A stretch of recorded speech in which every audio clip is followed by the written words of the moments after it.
Mari kita berdoa sebelum kita akan dengar firman Tuhan. Bapa di sorga, Engkau baik buat kami. Sampaikan yang Tuhan mau atas umat-Mu supaya kami semua boleh dipulihkan dan diberkati. Dalam nama Yesus kami berdoa. Haleluya. Amin. Puji Tuhan, Bapak Saudara yang dikasihi Tuhan Yesus Kristus. Pada saat ini dunia dalam keadaan situasi yang sangat menakutkan seperti ini, dan persoalan yang sedang terjadi adalah persoalan yang secara global atau keseluruhan. Teguran Tuhan biasanya hanya untuk pribadi satu orang atau satu keluarga atau satu kelompok, tapi kali ini teguran Tuhan untuk seluruh bangsa di seluruh kolong langit.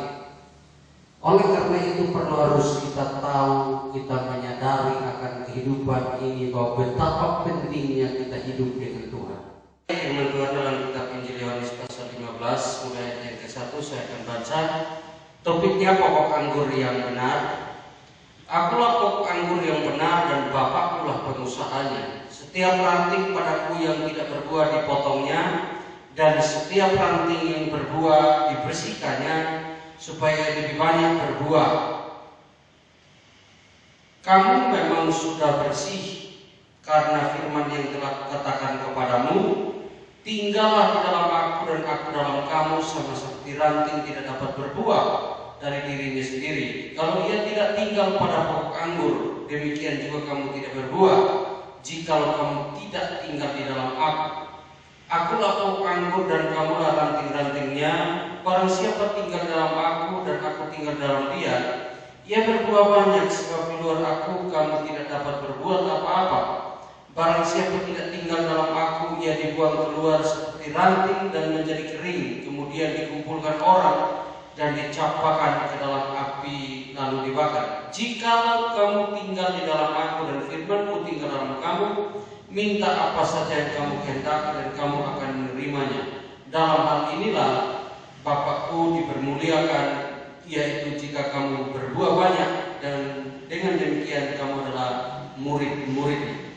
Puji Tuhan, ada dua kalimat di sini yang hampir sama, tetapi ada satu sedikit perbedaan. Di ayat yang kedua berkata, setiap ranting padaku tidak berbuah, setiap ranting padaku yang tidak berbuah dipotongnya dan setiap ranting yang berbuah dibersihkannya. Sedangkan ayat yang ketujuh berkata, jikalau kamu tinggal di dalam aku dan firman-Ku tinggal dalam kamu, minta apa saja yang kamu kehendaki dan kamu akan menerimanya. Ternyata harus yang diinginkan Tuhan harus sampai berbuah. Tapi di ayat yang kedua ada satu kalimat yang menarik di situ, bahwa setiap ranting padaku. Di ayat yang ketujuh harus tinggal padaku. Ada perbedaan di sini. Ada padaku dan tinggal padaku. Dan saya mau kasih tahu atau saya mau bilang bahwa konteks ini menyatakan kepada kita dengan jelas bahwa sekedar hidup jadi umat atau orang beragama tidak akan menjadi jaminan untuk akhirnya kita berbuah atau menjadi berkat bagi banyak orang. Tidak jadi jaminan untuk akhirnya kita diberkati Tuhan.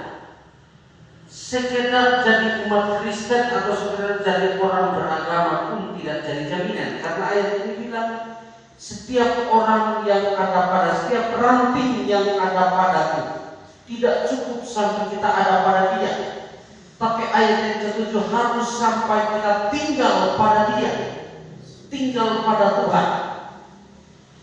Ada pada Tuhan beda dengan tinggal dalam Tuhan. Kekristenan yang sebenarnya yang Tuhan mau adalah sampai kita tinggal di dalam Tuhan, maka jaminannya adalah minta apa saja yang kita kehendaki akan diberikan. Konteks ini tentu sesuai dengan situasi atau keadaan. Bukan berarti kata kita tinggal dalam Tuhan lalu kita sampai minta pesawat pun dikasih. Bukan begitu. Tapi tujuannya adalah Alkitab mencatat setiap orang yang hidup di dalam Tuhan pasti akan diberkati Tuhan. Ayat yang kedua, setiap ranting padaku. Ayat yang ketujuh, setiap ranting yang tinggal padaku. Setiap orang yang tinggal padaku. Beda. Kalau hanya cuma sekedar ada pada dan tinggal di dalam dia, itu beda. Oleh karena itu perlu kekristenan kita lebih. Alkitab mencatat dengan jelas di dalam kitab Matius pasal yang kelima ayat yang ke-20 berkata, maka aku berkata kepadamu, jika hidup keagamaanmu tidak lebih benar daripada hidup keagamaan ahli-ahli Taurat dan orang-orang Farisi, sesungguhnya kamu tidak akan masuk dalam kerajaan surga. Bicara soal gaya kehidupan keagamaan orang-orang Farisi, ahli-ahli Taurat, mereka paham benar tentang kebenaran, tetapi mereka tidak melakukan kebenaran itu sendiri. Sehingga dalam kitab Roma pasal yang kedua, 10 ayat yang kedua dan ayat yang ketiga berkata, sebab aku dapat memberi kesaksian tentang mereka bahwa mereka sungguh-sungguh giat untuk Allah, tetapi tanpa pengertian yang benar.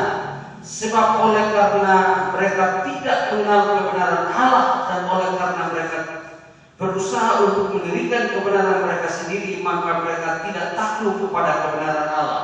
Kesimpulan dari ayat ini menyatakan kepada kita bahwa kalau hidup hanya sekedar sebagai orang beragama tapi tidak paham tentang kebenaran firman Allah, sekalipun kita giat tentang kegiatan yang kelihatan rohani, tapi Alkitab berkata itu semuanya adalah sia-sia karena kita tidak paham tentang kebenaran. Bahkan kita bisa mendirikan yang namanya kebenaran sendiri, atau bahasa agama namanya fatwa. Kita menentukan sesuai apa yang kita mau, kita menentukan sesuai kepentingan kita sendiri, kita menentukan sesuai kepentingan kelompok kita sendiri, bukan kepentingan atau sesuai dengan yang Tuhan mau. Maka itu perlu harus kita paham tentang kebenaran, karena oleh karena kebenaran itulah akan mampu merubah mindset kita, mampu merubah pola pikir kita, mampu merubah paradigma kita, sehingga ke depan hari-hari yang akan datang hidup kita akan semakin baik dan semakin diberkati Tuhan. Memberkati kita sekalian lewat renungan firman Tuhan dalam minggu ini. Satu pesan singkat buat kita semua sebagai Gembala Sidang Gereja Sidang Jemaat Pentakosta di Indonesia, Jemaat Firman Hayat Surabaya.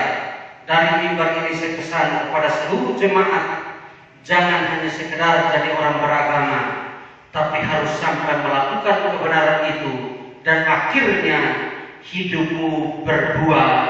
Dan lebih dari itu, Alkitab berkata, engkau minta apa saja pasti akan diberkati. Dalam konteks lebih luas lagi, semakin kita dekat dan melakukan kebenaran akan kebenaran firman Tuhan, maka hidup kita akan berfungsi bagi banyak orang dimanapun kita berada. Tuhan memberkati semuanya dan selamat atas seluruh jemaat dan semua yang menonton video ini. Kiranya Tuhan Yesus memberkati. Kita berdoa. Bapa di surga, terima kasih buat semuanya ini.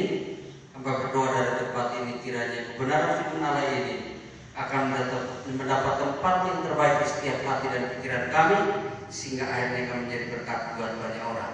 Dan dari tempat ini hamba berdoa kiranya berkat kasih karunia dan damai sejahtera Allah tercurah atas setiap kehidupan kami sekalian, mulai hari ini hingga setiap akhir hidup kami. Dalam nama Yesus semua yang diberkati bersama saya katakan amin. Tuhan Yesus berkati.